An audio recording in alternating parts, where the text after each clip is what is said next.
Okay, I'm just trying to figure out how to not see that. Hmm.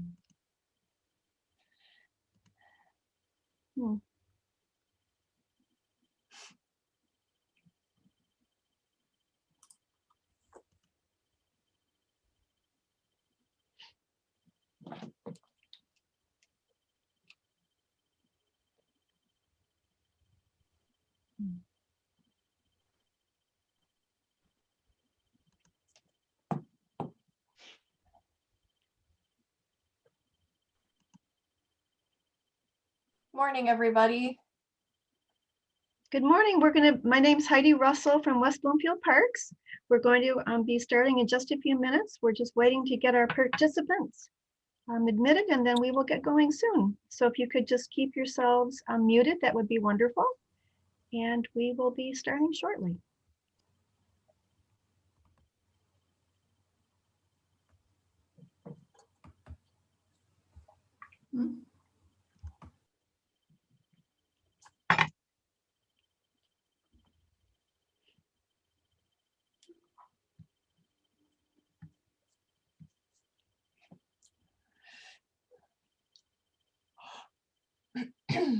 Or if you want to advance to the next screen.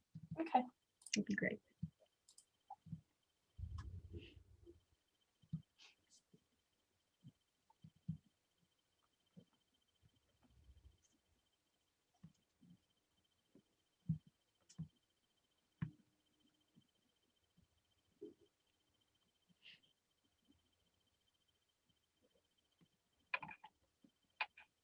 We'll wait one more minute. So if you can just get comfy. As you can see on the screen, choose active speaker or speaker view. And we will take your questions at the end of the presentation. Our presentation is being recorded. And my name is Heidi Russell from West Bloomfield Parks.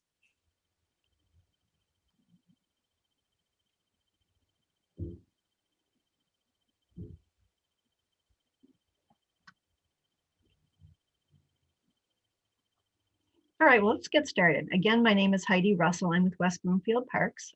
We're very pleased to have you all with us today. I will keep an eye on the chat in case you have questions. You're always welcome to put questions in the chat, but we will be taking questions at the end of our presentation. And at this time, I would like to introduce Corey Taylor from West Bloomfield Parks and Recreation and the Greater West Bloomfield Historical Society. Thank you. All right, thank you, Heidi. Like she said, my name is Corey Taylor. I'm the Office and Activities Coordinator for the Greater West Bloomfield Historical Society.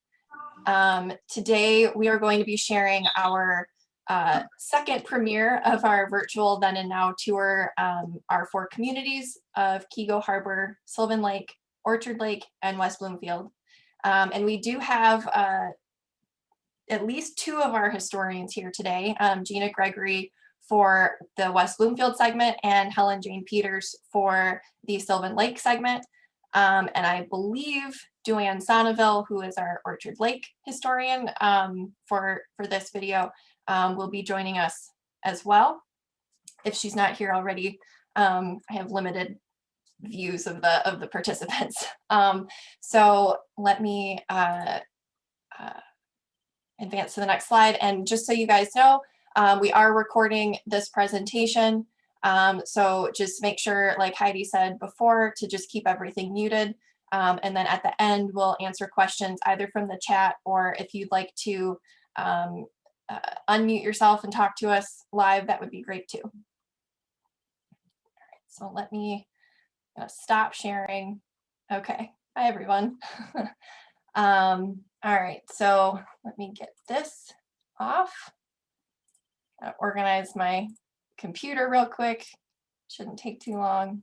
Okay, so now I'm going to, I've got a short introduction video. So for those of you who don't know who GWBHS is, it'll give you a little bit background on who we are and what we do, and just some intro information. Oh, oops, that's not the right video. Okay. All right.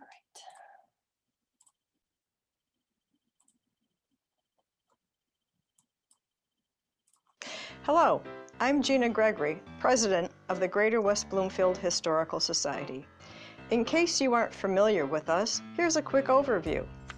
The Society is a 47-year-old nonprofit volunteer organization receiving no outside funding, with the mission to collect, preserve, and stimulate public interest in the history of Keego Harbor, Sylvan Lake Village, Orchard Lake Village, and West Bloomfield.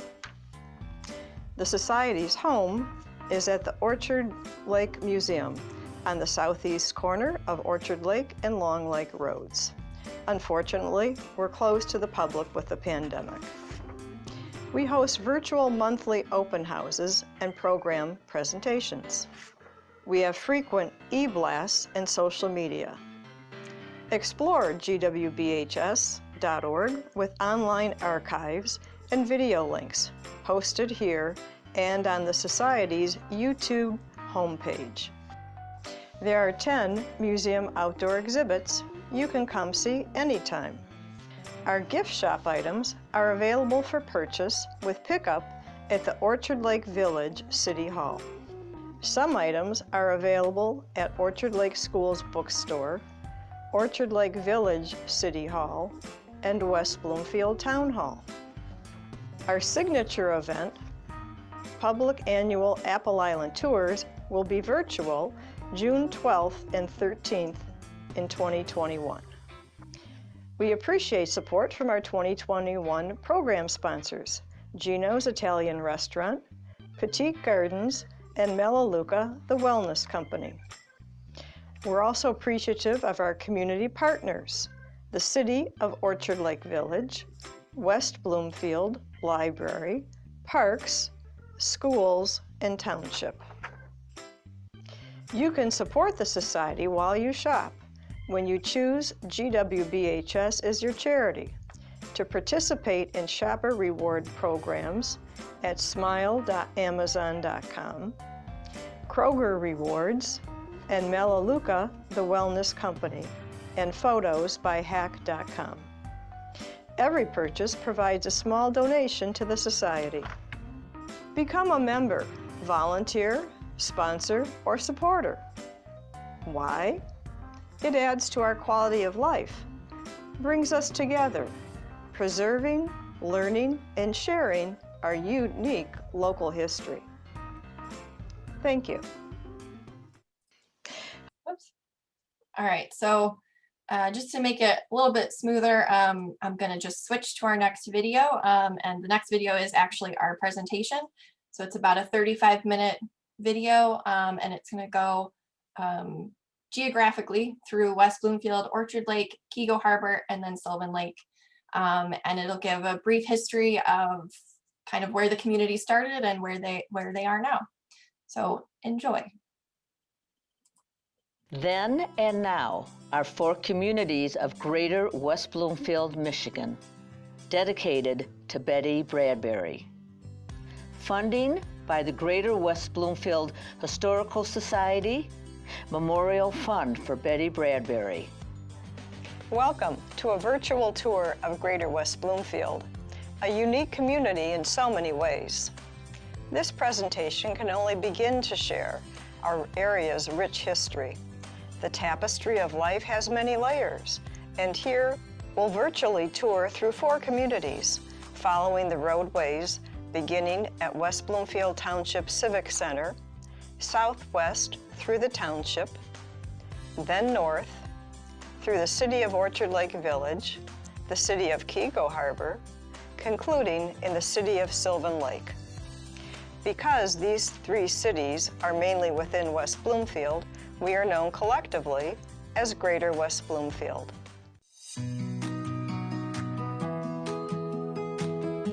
Before we get moving, let's step back for a broader view to identify where we are in Oakland County in the state of Michigan. The Northwest Ordinance of 1787 set up the framework for our communities and townships. By 1833, the 36-square-mile township of West Bloomfield was formed, with the boundaries at Hagerty, 14 Mile, Inkster, and a portion of Coulee Lake Road. With 25 lakes covering 14% of the area, we have more lakes and ponds than any other township in the United States, except one in Minnesota. We begin our virtual tour from the West Bloomfield Township Civic Center complex at West Bloomfield Parks Recreation Activity Center with the library, town hall, and police department close by. Each of these 3 buildings has been expanded to provide excellent services to roughly 66,000 residents today. The Civic Center first opened in 1989. As we travel Walnut Lake Road from the east side of Orchard Lake Road west to Drake Road, we see 7 synagogues, churches, and congregations who interact and work together, illustrating religious diversity in West Bloomfield. West Bloomfield was a farming community from the 1830s well into the mid-20th century. This 1930 map shows large tracts of farmland. In West Bloomfield by 1938, there were 10 subdivisions.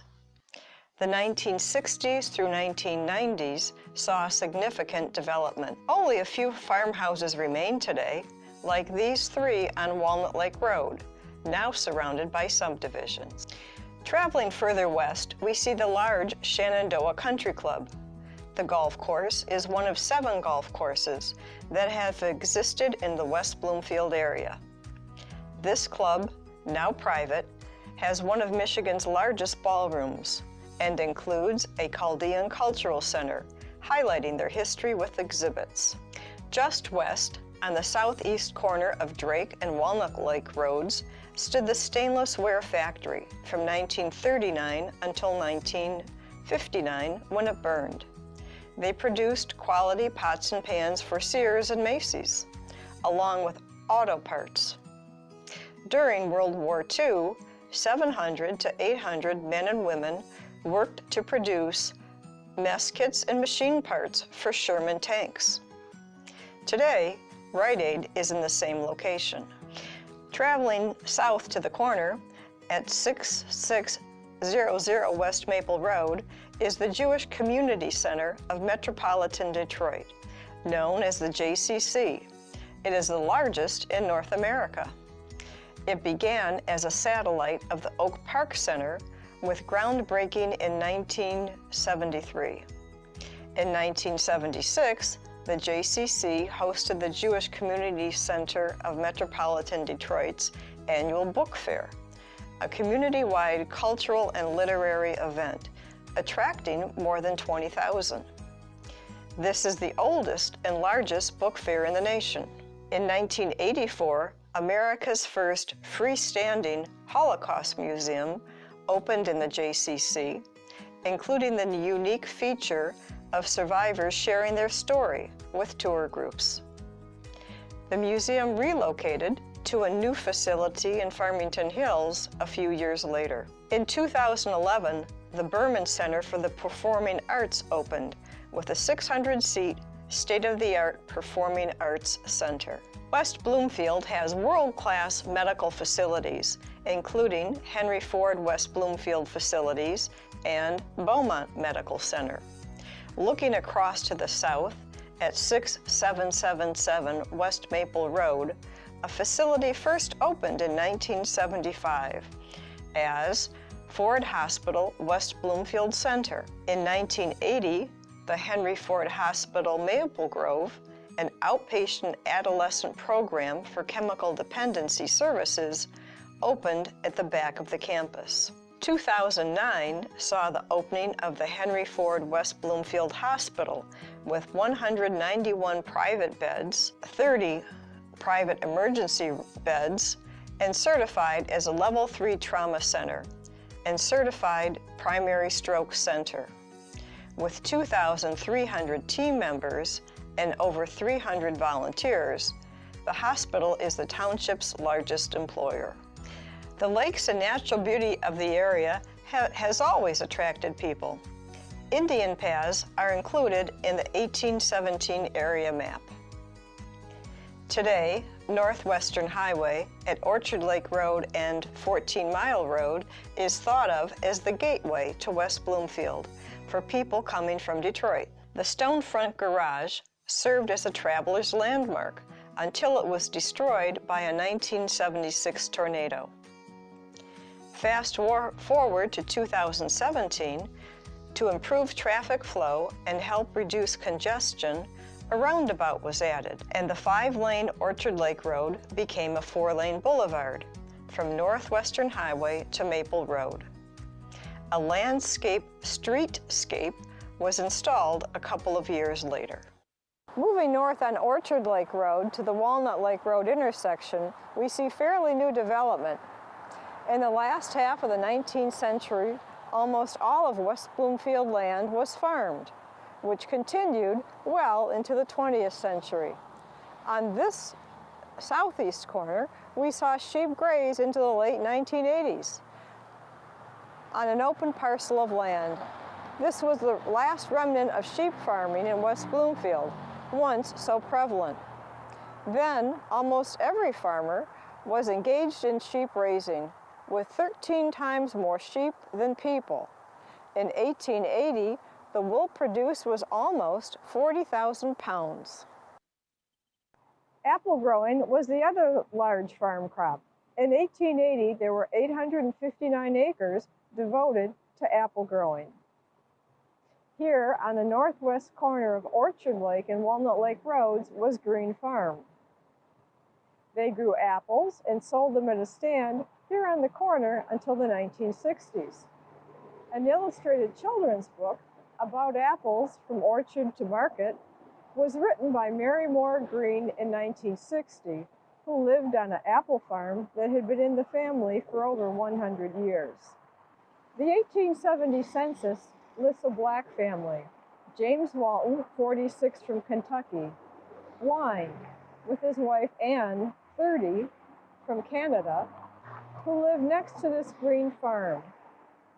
Their Michigan-born children include Sherman, 14, Fanny, 10, George, 8, Mary, 6, and James, 1.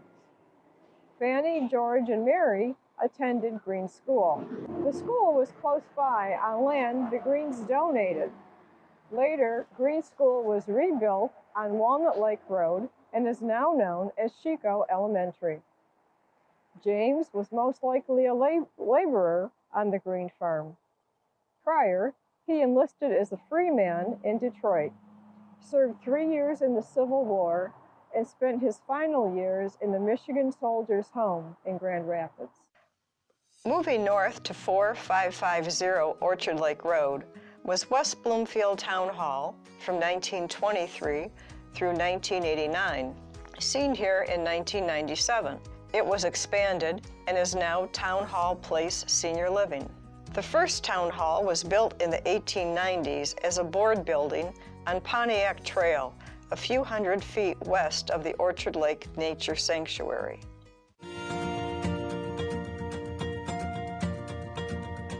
Welcome to the city of Orchard Lake Village, a city that occupies just over 4 square miles with a population of about 2,400. During the 1850s, the then remote Orchard Lake area was established as a Scottish community. Traveling north on Orchard Lake Road, just south of Pontiac Trail, on the east side of the street, our first stop would have been a toll gate, with the toll paid to the commissioner of the highway to maintain the gravel road. The beauty of the lakes has always drawn visitors to this area. As transportation and roads improved, travel time from Detroit shrank from 5 hours to 1, with the completion of the Grand Trunk Railroad line in the 1880s. And in the early 1900s, many Detroiters escaped to our lakes on the Detroit United Railway, Orchard Lake being the most popular stop. The advent and increased affordability of the automobile in the 1920s and 30s brought more vacationers to the area from Detroit. Heavy traffic can be seen from the Texaco station, known as Wilkins Corner, at Orchard Lake Road and Walled Lake Road, now known as Pontiac Trail. The Wilkins family also owned a restaurant at that same corner, which was remodeled into the meeting place in the early 1970s. A small strip mall was later added. The corner restaurant changed hands many times before being razed, making room in 2015 for the now shuttered Walgreens. To accommodate these short-term visitors, entrepreneurs built hotels, cottages, camping grounds, and cabins. The Orchard Lake House at the corner of Orchard Lake Road and Long Lake Road was built in 1857. The later renamed Orchard Lake Hotel was built to accommodate travelers staying in the area. The hotel was later redeveloped and repurposed, and in 1929 became the site of the Orchard Lake Village Hall. The old hotel was torn down in 1938. Using both the foundation and timber from the old structure, this new building was first home to the Village Hall. When the new City Hall was built in 1987, it became the Orchard Lake Museum, home of the Greater West Bloomfield Historical Society, serving Orchard Lake, Keego Harbor, Sylvan Lake, and West Bloomfield. By 1928, local leaders spearheaded the effort to be able to write laws and police the burgeoning area. In 1928, the residents voted 92-5 to incorporate as Orchard Lake Village, separating from West Bloomfield Township. Then, in 1964, village residents voted to become a city, now known as the City of Orchard Lake Village. The city surrounds its namesake, Orchard Lake, a kettle lake formed by the glaciers. Traveling north on Orchard Lake Road provides a panoramic view of this 795-acre lake, the second largest and third deepest in Oakland County. Adding the portions of Upper Straits Lake and Cass Lake within the city boundaries, the city of Orchard Lake Village is about 43% underwater. Orchard Lake is near the headwaters of the watersheds of the Clinton, Huron, and River Rouge rivers. The 35-acre Apple Island in the center is a geological rarity. Indigenous people were drawn to the site for the safety an island provides. Apple Island was an easily accessible, well-known meeting location and is listed as an historic archaeological site on the National Register of Historic Places.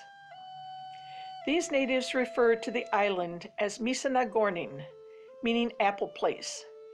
Apples were brought to the area by early French voyageurs and grew on the island until the tornado of 1877. Following the signing of the 1807 Treaty of Detroit, Apple Island was surveyed and offered for sale. There was a series of 5 owners who built cottages and summered there as recently as the 1930s. Apple Island was donated as the Marjorie Ward Strong Woodland Sanctuary to West Bloomfield Schools in 1970 for use as a permanent woodland sanctuary for the education of young children. The lakes have provided year-round activities including swimming, boating, ice skating, and curling. Curling first occurred in the United States on a small sheltered bay on Orchard Lake in 1831, brought here by the Scottish immigrants. Local resident George Lawton led the U.S. team to the Olympics when curling debuted as a demonstration sport in 1932. Curling was added as an Olympic sport in 1998. Sailboat races began between ordinary pleasure crafts. However, competition increased and prize pennants became the Orchard Lake $100 Cup and later the Ward Palouse $1,000 Cup. Either could be won for a first-place win for 5 consecutive years. An 1817 survey map of West Bloomfield Township shows Indian huts on land east of Orchard Lake in an area that will see a lot of changes. Upon his retirement from the Michigan Supreme Court, Joseph Tarr Copeland, in 1858, built an impressive oak and brick home with the architectural lines of a mid-Victorian castle. A few years after the Civil War ended, he entered into a partnership with a group of Pontiac businessmen to expand his castle, creating the Orchard Lake Hotel. The hotel opened with fanfare on June 20th, 1872, accommodating about 100 guests. J. Henry Whitmore composed the Orchard Lake Polka, dedicated to the stockholders and patrons of the Orchard Lake Hotel, the Saratoga of Michigan. Poor management drained the financial resources of the hotel. It closed in 1877, having never recovered from the financial panic of 1873. The hotel was then sold to Colonel J. Summer Rogers, who established the Michigan Military Academy in 1877, an all-boys military prep school often referred to as the West Point of the West. There were a total of 19 buildings on the campus, laid out around an open area for training in military drills and exercises. In 1900, unable to pay off the huge sums of money owed from a massive building project, the academy quickly sank into debt. The academy went bankrupt and closed in 1908. The academy became a Polish seminary in the early 1900s and is now home to St. Mary's Preparatory, St. Mary's College, and Saints Cyril and Methodius Seminary, known today collectively as the Orchard Lake Schools. Former Michigan Military Academy buildings, as well as newest structures, continue to serve students. Colin Campbell purchased Apple Island in 1856. Carolyn Campbell held religious services on the island and was instrumental in the formation of the Orchard Lake Community Church, located on the north shore of the lake at 5171 Commerce Road. This chapel was built to accommodate the influx of summer visitors and was dedicated in 1874. Residents of West Acre subdivision, built in 1936, needed a place for Bible school, which the church provided. The two groups would merge. By 1943, Campbell's Church was officially recognized by the Presbyterian Church. Sales of local grapes funded the expansion in 1971, replicating what Carolyn Campbell had done to raise funds for the original chapel. The final view of Orchard Lake Village is of this shot near Seminary Road. Just like the inner urban, our next stop heading north is Keego Harbor.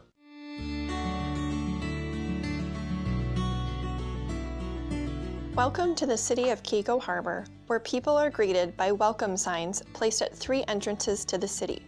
The signs were installed around 1995 and recently refurbished by Robin LaFrance, who was recognized for her volunteerism at the 2020 Michigan Week celebration. We enter Keego Harbor continuing north on Orchard Lake Road, using the same American Indian trail that wound around the lakes and became the main route tying the city of Pontiac to the city of Farmington, both boom towns by the early 1800s. There were early settlers in the area in the early 1800s, including the Strongs, Deans, Stouts, Nortons, and Wards. The draw of the 3 lakes, Cass, Sylvan, and Dollar, plus their canals, attracted many people. Rumor has it that this early settlement was first called Tompkins Corner, which has not been confirmed. The city did not get its name until 1912, named by real estate mogul Joseph Sawyer. Keego means fish in Ojibwe. Sawyer took the name from the poem Hiawatha when poet Longfellow referenced, quote, "that slender fish, the Keego." The city of Keego Harbor, with a population of 3,000, is only 0.56 of a square mile and has the only downtown in the entire township. It became a city in 1955. As have most small cities, Keego has had its challenges and ups and downs, yet many of the residents and businesses have been here for many years. Harbor Bar, Tra's Heating and Cooling, M&M Cleaners, and Gino's Restaurant are just a few of the businesses that have been in Keego for 50 years or more. The Backseat Saloon was once an ice house. Located on Orchard Lake Road as the roadway curves east, the Keego Harbor Mobile Home Park will undergo a huge change in the next few years. In the 1920s, 30s, and 40s, the original trailer park offered a summer vacation campground for families with pull-behind trailers and tents. Sometime in the 1950s, it turned into more permanent mobile home sites. New owners of this property will build a 5-story luxury apartment building with 250 living sites, as well as retail businesses on the first floor, including 2 restaurants and a pool. Winterset Galleries, once the Keego Harbor Hardware, is now the home of an upscale clothing shop and art framing gallery. Winterset retained the hardware's original flooring and access to the downstairs. A tour would not be complete without talking about the Keego Theater, gone since 1994, to make way for commercial development. First opened in 1948 to a citywide parade, the theater offered first-run films for many years, including current event newsreels. Today, commercial retail fills this space and the neon sign illuminates the Orchard Lake Museum's two-seat mini theater. Hi, I'm at the City of Keego Harbor's Veterans Memorial, affectionately called The Rock. It's at a fitting place at the intersection of Cass Lake Road and Orchard Lake Roads, which is the center of the City of Keego Harbor. This huge boulder is dedicated in honor of all veterans. The rock was brought to this spot from the Edward Weber family farm, located at Maple and Farmington Roads in West Bloomfield, by the Kiwanis Club in 1946. A plaza surrounding the rock was built in 2005 by real estate developer Ivanhoe Huntley, who developed Harbor Village Home Complex. Every Memorial Day and Veterans Day, wreaths are placed in honor of those who gave all, those who served bravely, and those currently serving our country. Traveling north on Cass Lake Road, we see Trinity Methodist Church. The cornerstone for this church was laid in 1927. It continues to serve the religious needs of Keego and beyond, and boasts of having families from 17 different cultures in its congregation.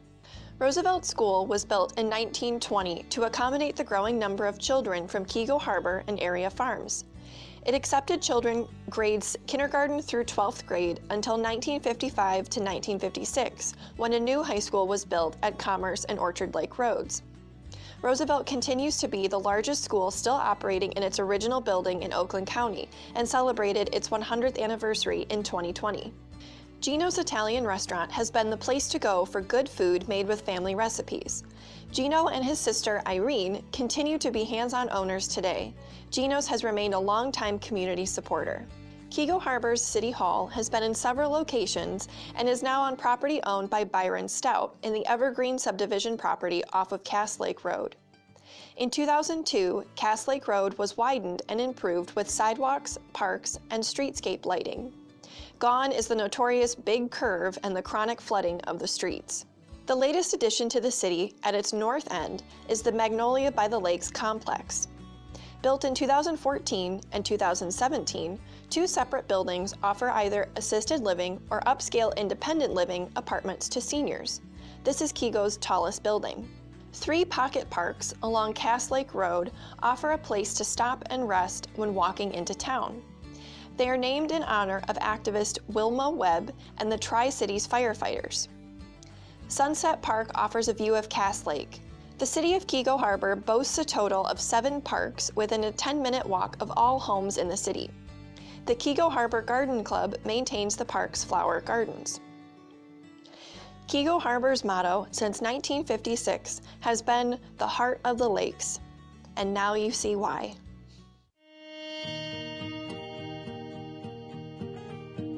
Let's continue traveling north on Orchard Lake Road to Pontiac Drive, to what is now the city of Sylvan Lake. In 1817, surveyors began to survey the land in what is now the state of Michigan. A marker was placed where today are 2 houses on one side and the Stone Soap Company on the other side.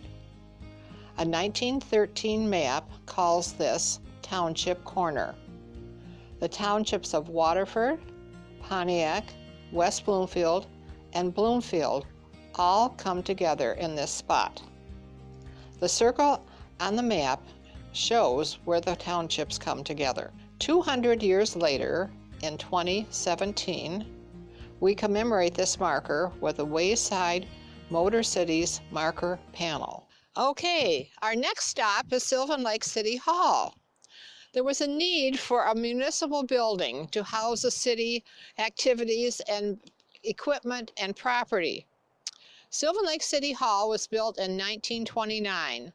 It was designed by Charles Fisher, who also designed Daniel Whitfield School. There was a ramp originally in the back of the building to house the city fire truck and the police car. Today, our city hall houses our city manager, the treasurer, and the city clerk. A new entrance was recently added for the police department on the side of the building. The population in Sylvan Lake is about 1,750 people. The city covers 1.5 square miles. Sylvan Lake is 485 acres, and Otter Lake is 81 acres, for a total of 566 acres. By 1921, the community had grown sufficiently to be incorporated as a village. On May 31st, Henry Sickle was elected the first president of the village. Detroit Edison was asked to install 50 streetlights. Michigan State Telephone Company was invited to bring in a telephone system. This year, in 2021, Sylvan Lake will celebrate 100 years as a village. In February 1947, the village became the city of Sylvan Lake. The city adopted the slogan, "The prettiest little city in the state of Michigan." That same year, Sylvan Lake residents voted to become part of the Pontiac School District. Across the street from Sylvan Lake City Hall is a new restaurant called Sylvan Table, due to open in the spring of 2021 as a farm-to-table restaurant. With fireplaces for roasting and grilling, 2 Quonset huts grow fresh vegetables on the property. As we travel down Inverness, we will turn left on Pontiac Drive and stop at Memorial Park. In 1942, a sign was erected that listed Sylvan Lake men and women who were serving in World War II. In 1944, Mrs. Jarvis requested a bid for $99 to cover the expenses to complete the park program. Today, the Sylvan Lake Garden Club maintains the flower gardens with seasonal and monthly weeding and trimming. A Memorial Day parade has been held every year since 1945. Children decorate their bikes and have their faces painted. There are floats plus organizations walking and riding the parade route. Veterans are honored with their name, rank, and the war they served in. The parade brings the whole city together to honor our veterans. At the same corner, the interurban traveled down Garland. Garland Avenue is a boulevard today as a result of the interurban. The trolley ran from Pontiac through Sylvan Lake, Keego Harbor, and south on Orchard Lake Road to Farmington, and then southeast on Grand River to Detroit. Merrill B. Mills created the Pontiac and Sylvan Lake Railroad for his patrons to use, which ran from Pontiac to the Sylvan Lake Inn. The trolley ran from 1895 to 1928. For 25 cents, you could leave the hustle and bustle of city life and arrive at the beautiful and serene shores of Sylvan Lake. As we travel down Pontiac Drive, we cross the bridge over the canal. In 1895, the bridge was built over the canal for patrons to get to the Sylvan Lake Inn. It originally served horseback riders from the hotel riding stables. Today, it gives us access to the community center and homes on the point. In 1893, Merrill B. Mills built a summer hotel for $25,000, almost $700,000 today, on a hilly point separating the 2 parts of the lake. He encouraged land sales by offering a free weekend at his hotel for those who bought a lot in the subdivision. There was a golf course, a riding stable, a bathing beach, a bowling alley, and even a billiard parlor. The grounds were lighted by electricity, available with the development of the interurban railway. The owners planned a community of 1,300 building lots, 6 public parks, a schoolhouse, a depot, and church sites. Sadly, in 1903, Sylvan Lake Inn burned down. The Pontiac Daily Press wrote on October 27, 1903, "Dead when it was born and growing stiffer with rigor mortis, and each succeeding year." The Sylvan Lake Inn was cremated today.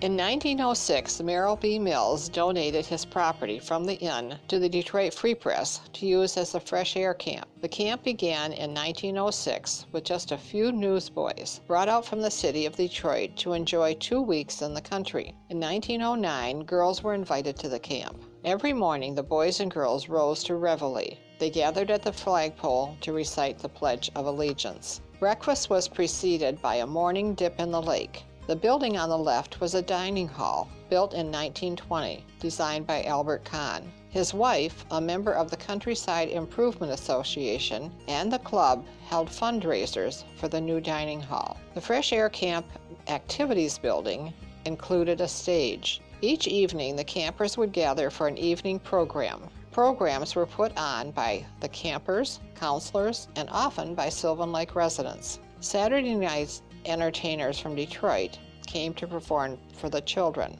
including such acts as Red Skelton, Gene Krupa, the Andrews Sisters, and the poet Edgar A. Guest. The Detroit Free Press decided to close the Fresh Air Camp in 1962. They donated the 4-acre property to the city of Sylvan Lake. 2 larger buildings were joined to become our community center in the 1970s. This is our beautiful new Sylvan Lake Community Center, which replaced the aging structure in 2008. The Oakland County Boat Club was formed in 1912. The club was built on pilings and had boat wells under the structure. In 1932, the clubhouse was moved back 70 feet to its present location. Power boats dominated the club until World War II, when sailboats took over with the fuel restrictions. Every Sunday morning in the summer, a cannon would fire, signaling a sailing race. The club was hosted many regattas, sanctioned by the American Powerboat Association. Boat races on Sylvan Lake were popular. The boat club continues to sponsor the annual fireworks display today. Here's a view of the Oakland County Boat Club today. In May 1939, Cynthia Mills Cleveland, the daughter of Merrill B. Mills, and her husband, Bruce Cleveland, deeded the land for Ferndale Park to the village of Sylvan Lake. In 1944, $150 was authorized for fill dirt to fill the swampy lands at the park. This photo shows boat canals in the early 1940s. Sherry Houston is playing in the canals before they were dredged and filled. Sylvan Lake Garden Club contributed funds to purchase preschool playground equipment for Ferndale Park. 2 beach ball parties were held to purchase the playground equipment in 2004 and 2005, and to build the bathrooms at the park. All these years, the city of Sylvan Lake has lived up to its motto, the prettiest little city in the state of Michigan. We hope you enjoyed the tour, and if you'd like to know more about the 4 communities, both then and now, please visit us at gwbhs.org. In Memoriam, Betty Bradbury, 1926 to 2016, Orchard Lake resident and 40-year GWBHS volunteer.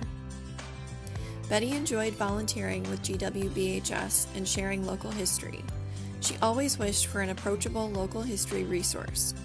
GWBHS fulfills her wish with this presentation and purchased 25 copies of West Bloomfield and the Tri-Cities by Ron Gay for educational programs, made possible by the Greater West Bloomfield Historical Society Memorial Fund for Betty Bradbury.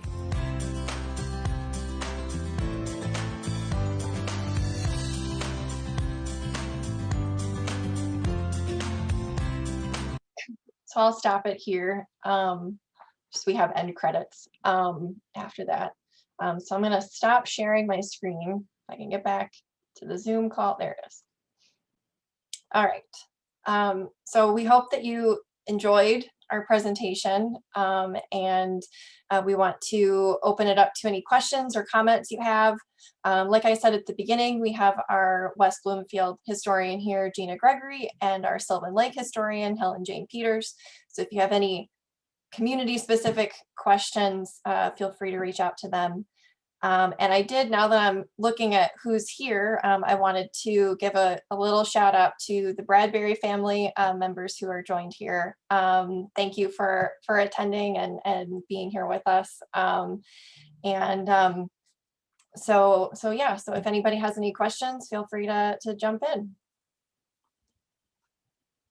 Don't everyone go at once. This is Virginia from Michigan. I don't I have. will say something. Oh, okay, go ahead. Yeah, I thank you so much for doing this. It was really interesting. I think my mom would have approved. Good, we're glad. Yeah, I really enjoyed it. Thank you so much. Yeah, thank you. This is Barb and Dan Kraus, and we really enjoyed this too. You may have mentioned it, but is it possible to view it again on the website? We are working on that as we speak. Gina and I are going to hopefully get those things online and available to people soon. I don't have an exact date, but I'm hopeful that we can get these up soon. And I'll send out emails and social media posts once that happens. It was very nicely done. Thank you. Thanks. I just want to say thank you. I enjoyed the program. I've lived in the area for probably 40 years and I've learned a lot I didn't know. Okay. Thank you. Yeah. Can you hear me? This is Virginia from Michigan. Yeah, we can hear you. Okay, I don't have a camera, but I moved here about 4 years ago, and on my original deed, it shows the subdivision I'm in, which is at the corner of Orchard Lake and Middle Belt, was deeded to Sylvan Lake, which is essentially south of Orchard Lake. And I've been trying to find out, I have a 1954 house, and in the city of West Bloomfield, apparently that section got annexed. And I've never been able to find out how that happened and when that happened. Go ahead, Gina. Helen Jane, you might want to mute yourself. Maybe you know more than I. I have no clue. You would need to. I'm wondering if the West Bloomfield Township would have record of that. So this is a good research question, and it's a good one. I don't know quite. I don't have the story on it, so it would be a research project to figure out where you could find that information. Helen Jane, do you know anything about that? Since you're since you gave the Sylvan Lake presentation and have lived there your whole life, do you recall this event? I don't recall them being part of how that happened, being part of West Bloomfield, but some of the streets are still part of Sylvan Lake in that subdivision behind what we now call CVS, behind the church. Some of those are still in Sylvan Lake. There's even some streets that I would consider to be in Keego that are part of Sylvan Lake. So I don't know how that was decided, but I agree with Gina that it would be good to go to West Bloomfield Town Hall and look at the maps there. I can show you a Sylvan Lake map of what the streets are, but since you are technically in West Bloomfield, I think that would be the best place to start. Then the other thing they'll say is, I'll say is look back through the tax records and the census records, because those are always good places, an easy place to look. And there you might see when that change happened. I'm not sure how far West Bloomfield Township records go back, so it'll be a good project. Well, I appreciate, this is Virginia. I asked the first time I paid my taxes, and they have a huge map, and that's considered zone 1. It's almost a, as you well know, the way Middle Belt intersects Orchard, it comes to almost a triangle. And while that person 2 years ago was aware that was zone 1, and my house was built in 1954, on my original plat, and it shows Sylvan Lake, which made me question when the township was listening to your presentation. And I will pursue it, and if I find something, I'll be glad to feed into whomever needs to know, because I'm very aware. I actually joined when I was physically able and did an Apple Island volunteerism, and I really enjoyed coming in and have been mystified about this area, because where I'm living now, the soil is so deep and dark to even know through 2 presentations I've seen at the library. This was sheep farming I always have that in the back of my mind, how valuable this land was, because I mean, the weeds almost jump out. You don't really have a problem with working the soil. But that issue of but from what I saw, Orchard Lake existed. For some reason, Sylvan Lake expanded south of that road, which would have been, I would say maybe I'm gonna look around the time that Keego and them started to incorporate. But I'll try to find out. I was just curious if any, because I am on St. Joseph Street, which runs parallel. And on my original deed, it said Sylvan Lake, which made me wonder, oh, am I entitled to some of the Sylvan Lake Right. amenities? Do you happen to have, would you have the abstract? Yes. Well, that will tell you right there. Go back, because the abstract shows you Okay. whoever owned the property your house is on. Yeah, okay. And that's an excellent source. And I also wanted to say, right now at the library, you can look up your ancestors through ancestry.com or look up the property for free at the library. Because of the pandemic, you can use that, go to the West Bloomfield Library website, and you can use it at home, which is fantastic. So normally that database is only available in person at the library, and I think you have to have a West Bloomfield library card to use it normally. But now, because of the pandemic, like Helen Jane said, you can use it, and I could be wrong. I think you have to have a card, but I'm not sure if it's just West Bloomfield. But if you live in, well, you live in West Bloomfield, so it's fine. Yeah, you But as would long have as- a card. Yeah. Sylvan Lake uses West Bloomfield Library. Yeah, all three, the three, the Tri-Cities, Keego, Orchard Lake, and Sylvan are all considered part of Greater West Bloomfield. So West Bloomfield considers them residents. So you get a West Bloomfield card. Yeah, I'm looking for the event that occurred that, well, as someone said, that if some of these lots that go towards Keego are still Sylvan, something happened. And that map is, we're number one. And so somebody made an agreement, and it made sense south of, but I was shocked when I got the original abstract and the survey from before.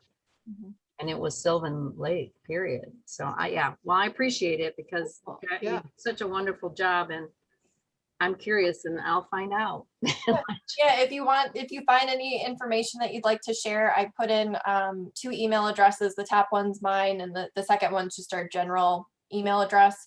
And that goes to everybody. If you have any questions or comments or anything, feel free to email me about it. Or if you'd like to receive our newsletter or find us on social media, I can get you connected that way.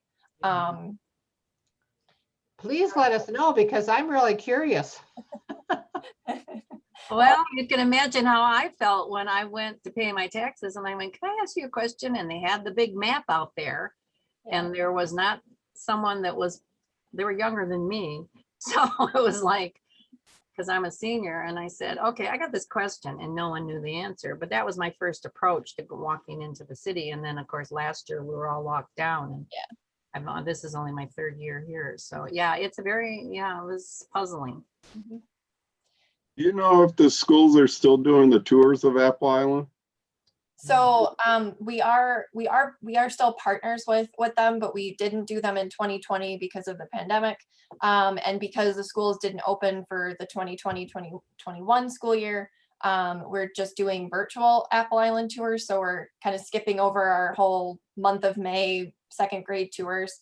Hopefully we'll be able to start that up next year, and we might be able to work something out with the previous 2nd graders who had to skip the 2 years, but we're not sure. We don't know. Probably not. We don't know. So yeah. I know my parents just love doing those tours, so it's good to see that they're still going. Yeah. I've been on them many times. Yeah. They're a lot of fun. We loved your mother. She was just fantastic. Yeah. She was a great asset to the. She had a passion for it. She sure That did. growing things. And it showed. And so her flowers next to the door are on the east side of the building. And they always pop up first thing, like right now, the daffodils are probably 10 inches high. So we always think of her and her, She planted seeds everywhere. yep, her positive vibes, I just feel like resonate in the building, and me as a president, I just try to tap into her positive energy and enthusiasm. And I think we all have a pretty good feeling about the wonderful place that we live in. And she was certainly a great cheerleader for us all. So Great we place to remember her grow up, fondly. that's for sure. Yes, that's for sure.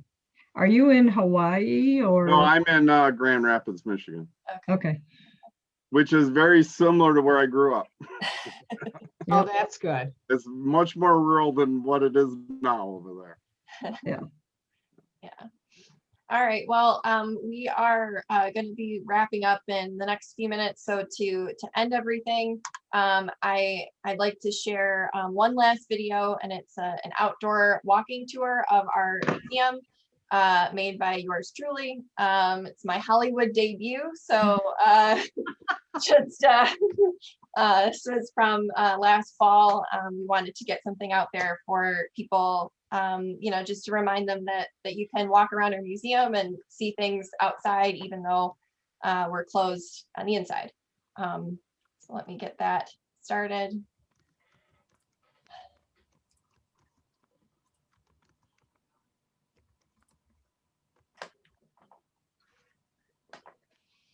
Hello, and welcome to the Orchard Lake Museum.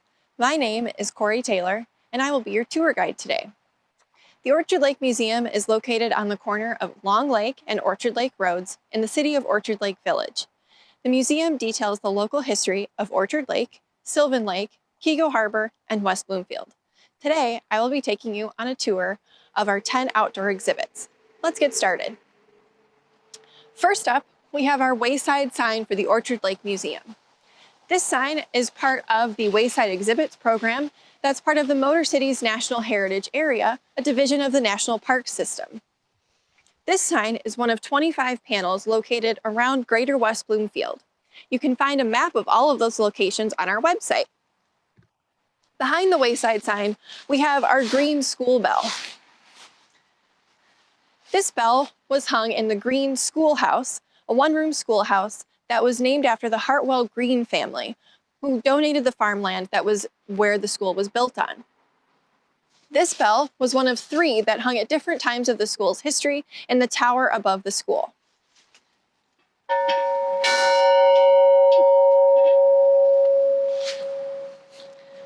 Up next on our south side of the museum, we have our Three Sisters garden space.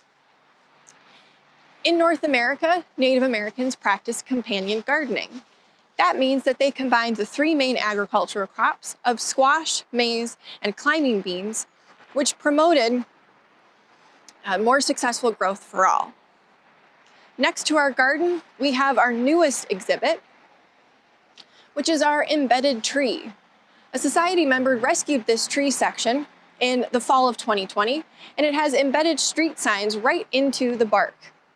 In 1928, these 2 street signs were nailed to the tree as street markers. Over time, as the tree grew, it began to envelop the street signs, and the signs almost completely disappeared until the tree was about to be cut down, and our member rescued it and donated it to the museum in the fall of 2020. On the west side of our museum is our front porch. The first exhibit we have here is our grinding stone. Now, this stone would be used to sharpen tools made of iron, and guests can sit on the grinding stone and see what it's like to sharpen a tool when the grinding stone is on exhibit in the museum. Next to the grinding stone, we have our doctor's carriage. And this carriage was used in the early 1900s when doctors would travel from house to house to make house calls to visit sick patients. There's a couple of features of this carriage that make it important. One of them are these high wheels. So the wheels would help the doctor navigate the carriage around potholes, which are very common in Michigan. And this dash, which helped protect the doctor's legs from mud and stone and sand that would be kicked up as the carriage traveled along. Behind the carriage is our stoneware crock. Now, the Western stoneware crock was made after 1905. Crocks like this were used to preserve food. European settlers in the area might have used this in a variety of preservation methods, like salting, pickling, and sugaring. Behind our crock, we have this window. Now, the window would have been in one of the buildings on the Michigan Military Academy's campus. Michigan Military Academy became the Orchard Lake Schools. The academy ran from 1877 to 1907 and was known as the West Point of the West during its tenure in Orchard Lake. Up next, on the north side of our museum, we have our Apple Island sign. In 2019, this sign right here was installed detailing the history of Apple Island. Apple Island itself is a geological rarity. Lakes as small as Orchard Lake don't often have islands as big as Apple Island in the middle of them. In 2018, Apple Island was listed on the National Register of Historic Places for its archaeological significance. Next to the Apple Island sign, we have our conglomerate boulder, which you may have seen as you drive past the museum. This boulder weighs in at 4,400 pounds, and it's made of jasper pebbles, cemented together over millions of years by a finer mix of quartz sand. This was discovered in Milford and donated by a former GWBHS president in the 1970s as a tribute to the glacier that formed Apple Island and its surrounding lakes. Our 10th and final outdoor exhibit is our archaeology dig box. Now, this dig box would be open during outdoor events and during Apple Island tours. Guests of all ages can pick up tools like these, sifters and trowels and shovels and rakes, and discover hidden treasures inside the box. Oftentimes, guests will find reproduction arrowheads, which is a nod to our Native American predecessors. And that concludes our walking tour today. We could go into so much more detail about the history of this museum, Apple Island, and our 4 communities, but we'll save that for a later time. If you'd like to learn more, you can visit our website at gwbhs.org and find our archives, membership and volunteer opportunities, and current events. We appreciate your support and thank you for joining us.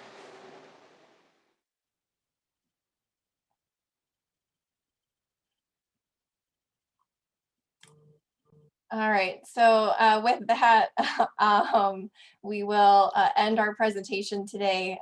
Thank you all for joining us, and we hope, oh, thanks, Pat. I saw most of you laugh when I rang the bell. I laugh every single time.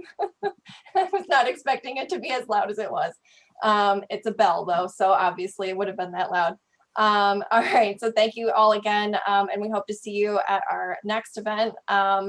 In case you're wondering, all of our events are online at gwbhs.org. Our next program will be on Sunday, April 11th. We're actually going to be talking about sheep farming in West Bloomfield. So if you're interested in sheep or farming or both, we have some pretty cool information on that to share. And then later on in April, we also have a walking tour of Orchard Lake Nature Sanctuary. So again,